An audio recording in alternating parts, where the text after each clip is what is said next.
ফলতার উপনির্বাচন থেকে সরে দাঁড়ালো তৃণমূল কংগ্রেস। মানে ক্ষমতা থেকে চলে যাওয়ার পরের প্রথম উপনির্বাচন হিসাব মতো সেই উপনির্বাচন থেকে পাত্তারি গুটিয়ে তৃণমূল কংগ্রেস হাওয়া হয়ে গেলেন, পুষ্পা সে হাওয়া হয়ে গেলেন।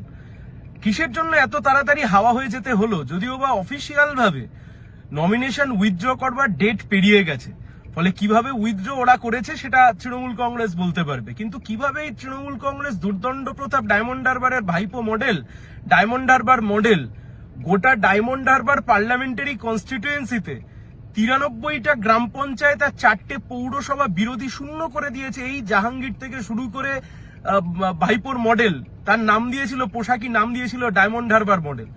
আসলে যারা পুলিশের সাহায্য নিয়ে, গুন্ডার সাহায্য নিয়ে, টাকা অর্থবল নিয়ে মানুষকে দমিয়ে দিয়ে, মানুষকে ভয় দেখিয়ে যারা বিরোধী শূন্য করে দিনের পর দিন ভোটে জিতেছে, ক্ষমতা থেকে চলে যেতেই মানুষ যেহেতু পাশে নেই, তৃণমূল আজকে লেজ গুটিয়ে পালিয়ে গেল।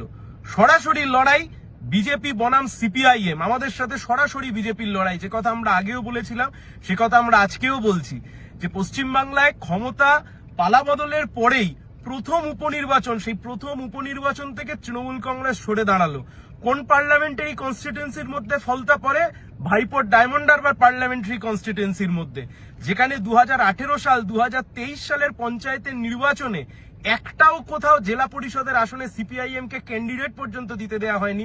শুধুমাত্র একটা জায়গায় ক্যান্ডিডেট দেওয়া হয়েছিল, তাও সেখানে প্রচারটুকু পর্যন্ত করতে দেয়নি। 93টা গ্রাম পঞ্চায়েত বিরোধী শূন্য, 4টে পৌরসভা বিরোধী শূন্য।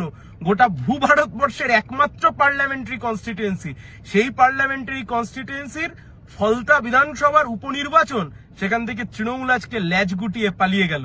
পুষ্পার আঙুর আজকে সত্যি সত্যি কিসমিস হয়ে গেছে।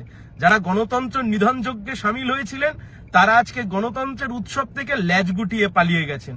এই লড়াই সরাসরি বামপন্থী বনাম বিজেপিদের লড়াই।